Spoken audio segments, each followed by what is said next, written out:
Hello, by the way. It's me, Trina from All Cosmopolite. So, everybody's like freaking out, or I don't know, some people are freaking out and some aren't. You have people who definitely feed into the media, right? Feed into news, feed into shit being pumped out in social media. And then you have like other people who are kind of, I don't know, actually I'm enjoying these funny memes going around on social media. And then you have, the people who are conscious and aware, and some who are wanting to be, cautious or just alert in case this is an issue. And then you have others that are just like, dude, come on, raise your vibration higher, don't feed into this because we are collectively creating this reality, which I do believe in that too. And so anyways, it's like we have all of this happening right now, and I don't know, I feel like a lot of people are making all these videos on it, and this is not what this video is about to be about, just to let you know. I got really sucked into a show. Seriously, I got sucked into this show on Netflix called Reign, about Mary, Queen of Scots. And I know it's for a reason. I always get drawn to things, pulled into things, and I will, how do you say, oh my god, what's that word? Binge watch something for a reason. Like, I put intentions out to the universe and ask questions, and then it comes in many forms. And so I believe answers came to me through this show, because I've been wanting to dive deeper into history and also remembering.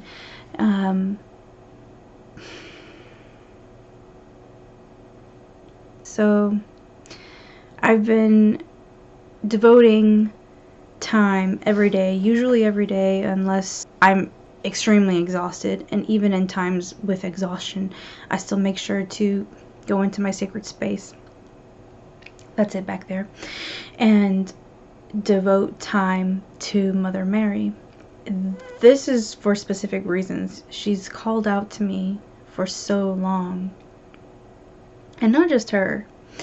Years ago, Isis and Ishtar, Inanna, arguably the same being, have been calling out to me years ago. But years ago, around 2012, that was when I was first surrendering to my starseed activation, my complete awakening just blasted open. When these names came to me, I got kind of freaked out, like Isis and Ishtar, stuff like that. Because at the time, I still had so much like memory and information packed in my brain from my Christian upbringing, my Pentecostal upbringing. And so a part of me, my ego, would freak out, like, oh my god, this evil entity is trying to reach me. It's pretty funny looking back now. But the goddess has just been calling me for a long time, and I just needed the eyes to see, the ears to hear. And it even goes beyond just saying the goddess. It goes beyond saying the divine feminine.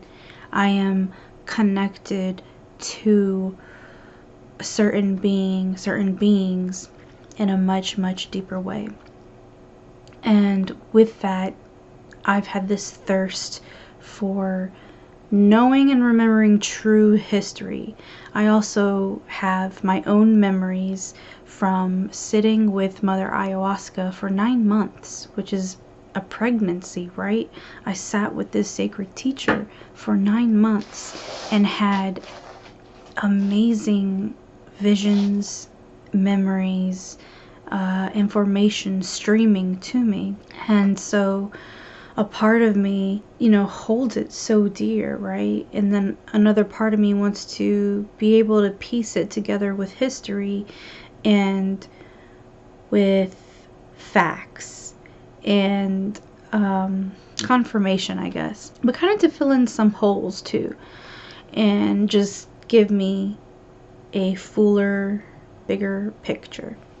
And so I just, with this insane, beautiful thirst, I've been digging through documents and communing with Mother Mary, calling out to her, calling out to the fairy realm.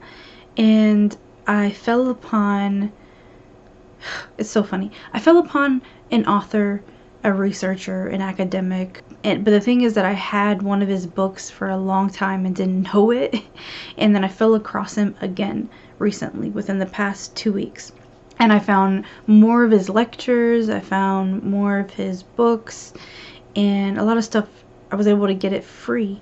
And so I've just been slowly coming through and like reading, but at the same time I'll stop and watch this show. And I finished the show, Rain. And I don't know, throughout it disappointed me. And I'm not talking about this from a creative standpoint of like writing and acting, yada yada. I already know that I get it, right? Like, it's created for theater, okay? So it's theatric. So there is going to be a lot of drama that's not real. But, you know, they also are trying to weave in actual historical facts. And now, based off stuff I've read and been trying to read and kind of see if it aligns, if it confirms facts or scenes and situations that are portrayed in the show Rain. And so there are a lot of situations, a lot of dramatic, seriously, like dramatic situations and choices that had to be made that were real. Things that happened that were real, that really happened. And so much of that is so fucking sad. And it's even beyond that. I was so disappointed, you know, the way things played out in history, that the descendants of a very blessed, holy bloodline completely forgot what it even means to be the descendants of a royal blood, royal line, okay? It's like they completely missed the mark. They forgot.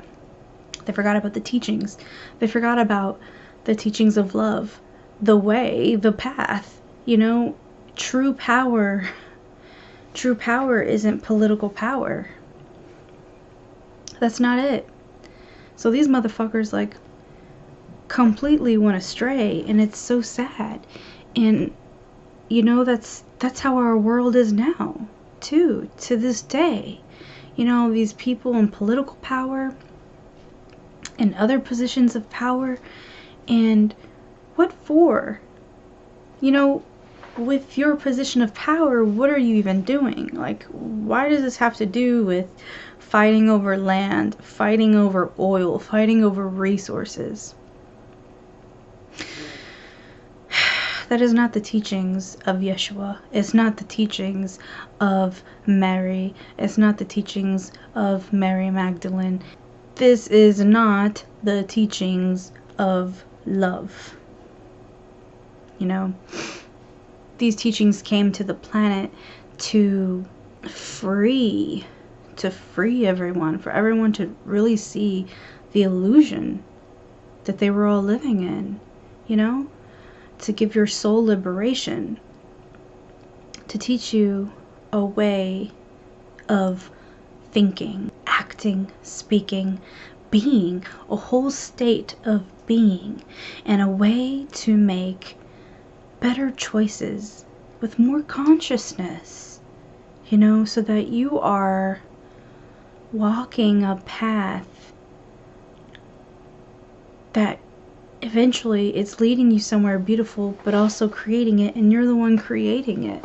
And on top of that, you're touching other people's lives, you're touching other people's hearts, and you're giving them that spark of light for them to also make choices that are for the greater good of self and others. So it's not that to make choices that are self-serving, but it's choices to serve the greater good of all.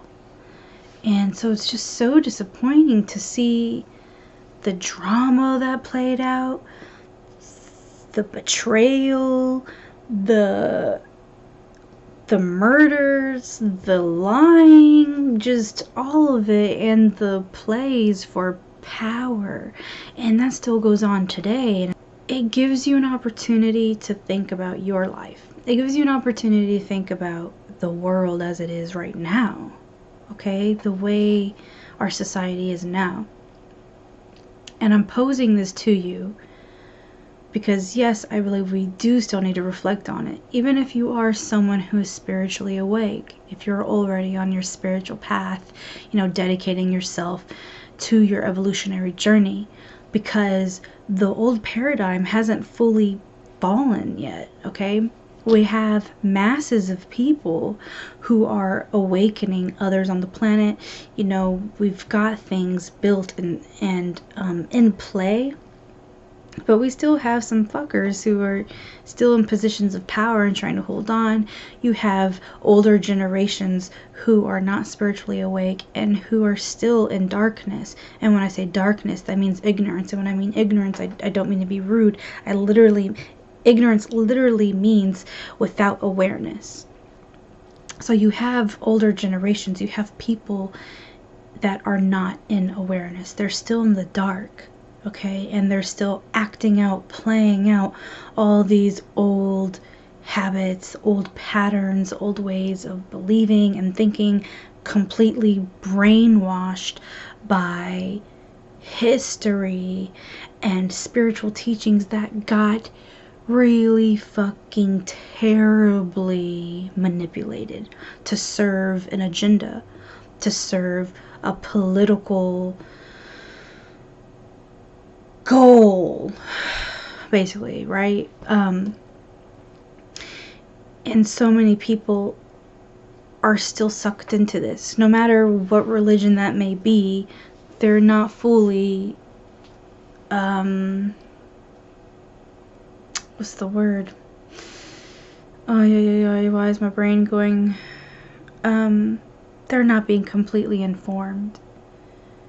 And the crazy thing is, and I know this because I grew up in it, okay? I grew up in a family, parents who converted from Catholicism to Pentecostalism. And going to church my whole childhood, and when I would ask questions, sometimes my parents would be like, I don't know. My parents would be like, I don't know. It's because it is said in the Bible, but they could never really point out the answers in the Bible for me. Or, oh, I don't know, Reverend so-and-so said this, and this. I used to get so irritated and pissed off because in the church that I grew up in and that we would go to, and this is the case for many Pentecostal churches and probably some other sects of Christianity, I would get so irritated at how it was said that we couldn't wear makeup. Women couldn't wear makeup. Women shouldn't wear jewelry. Women should not shave their bodies, and they should wear dresses. They should never wear pants, stuff like this. And I was just like, as a child, okay, even as a child, I was just like, this doesn't make any sense. I want you to show me. And our church was so big that I had to write our pastor, and I wrote her asking her about it. And I told my parents this too. I was like, this doesn't make any sense. Okay, even I went through the Bible and looked through it to see where it says, where God said or Jesus said, hey, you shouldn't wear this, you shouldn't do this, you should not do your hair like this, you shouldn't shave your body. And I was like, I can't find it anywhere. Tell me, how do you know this? How is this some kind of order, some law, some rule that God said? Because as I recall, from what I remember, and what's always stuck with me is that Yeshua said, come as you are. Hey, maybe they even manipulated that, right? But that's something very humbling and non-judgmental, and it sounds right to me. Come as you are, just as you are. You don't need to dress up. Remember yourself as a child. Someone so curious and wanting to know everything and thinking everything is amazing and spectacular and wanting to just dig through things and ask tons of questions, you know, with the eyes of wonder. Come as you are, come as a child. Never did I see it say, you can't do this and this before you come to me. You better make sure you're wearing the proper attire to come into this building and speak to me and pray to me. So you still have people alive right now who still believe things like this, who still believe parts of the Bible that have been completely manipulated. You have people who do not realize, do not believe, or do not want to believe that there are, that, for example, that Yeshua was married to a woman given the title Mary Magdalene. You have people who don't want to believe that there's more than one creator God. You have people who don't know or don't want to believe that there are all kinds of beings. There are all kinds of entities. Okay, there are all kinds of realms. There are all kinds of dimensions. And I don't even know where I'm going with this. I'm just saying that there are people still stuck in a web of lies. And these web of lies serves the agenda for political power, for energetic power, to keep people in a state of fear, for certain beings to be able to manipulate the human race and to feed off of fear. This is all part of this grand Maya, this orchestrated illusion for us to be under, to keep certain things in place. And that's so disappointing. And you have so many human beings who are still going along with it, playing into it, feeding this whole thing, and like feeding the whole coronavirus thing. And it's not just the coronavirus. Before the coronavirus, there was other stuff. And before that, it was something else. And, oh, this war, and this and that. You know what I mean? And this all just goes back to this, that there are certain people still trying to fight for power. For power. Why? Why power? Why do people become so greedy over fucking power? What is it about it, you know? And it's not truly gonna liberate you. You ruling over people, you ruling over land, you ruling over a state, over objects, materials, it's not gonna liberate you. At the end of the day, you know, a ruler, a businessman, a working woman, whatever you are, a stay-at-home mom or dad, someone on the street homeless, a dog, a squirrel, at the end of the day, at some point we are going to die. At some point we're going to disincarnate. We're going to leave our physical bodies. And what is power and material possessions gonna do for you? I guess you get to have this opportunity of what you perceive it as pleasure, but it doesn't help you once you leave this plane. And really it doesn't serve you much while you're here. You feel a life of like division, and if you go about obtaining power and material possessions in a very unethical way, you know, straying really far from morals and values, you know, good luck, because people around you are probably not people who really care about you, people who don't have values either, you know. So it's like I said, at the end of the day, we don't take these possessions with us. What can you take with you? What edifies your soul? What will help you now? What will help you now as a human being and once you disincarnate from the earthly realm? You know what I mean? So I don't know. the finding history and everything going on now, and it's all just repeated history. It's so disappointing to see, but also it gives me and others an opportunity to just continue to spread the word, to spread, to spread the teachings of love. And there are so many people that don't even realize that that's what they're doing. It took me a while to even realize that's what I had been doing. But yeah, the teachings of love, man. You know, and love isn't just an emotion.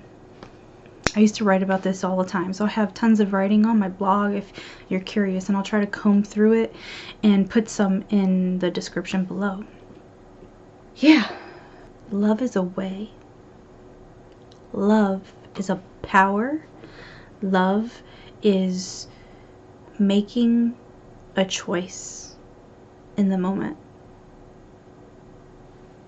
Even if it's a small decision or a bigger decision. Every single act you do, every single thought, things you say, you can become more aware so that you are acting, speaking, thinking, being. You can do this from a place of love, rather from here. Rather than from the mind, rather than from ego, rather than from a place of selfishness for your own self-gain. And your life can turn around. You know, I don't know who will end up seeing this video, but you know, if you're someone who hasn't given it a try, you should. And if you don't know how, you can always reach out to me. And I have tons of writings on my site. I have tons of videos. I'm almost done with an online course, and this course would help anyone with learning or remembering how to be more mindful. Learning about yourself and how to get more in tune, in touch with yourself and your own thoughts to see what's going on in there and help you change, help you to create different patterns of thoughts, different ways of rewiring your brain so that you can be more mindful. And if you're more mindful, then you can see where you're making decisions that are out of love or not out of love. And the course will help you become more in tune with your spirit, with your spiritual path, and developing your spiritual path, your spiritual practice, your devotions, whatever it may be. So I extend that invitation to you. So if you are interested in that online course, drop me a comment. That way I can get you on the list. That way you'll stay informed and can get all the info and sign up for it if you choose to do so. But I think I'm ready to get off my soapbox now. Thank you for being here and tuning in and wherever you are. And have a blessed day. Have a blessed day. Have a blessed night. Namaste. Mitakwe Oyasin. Aloha nui.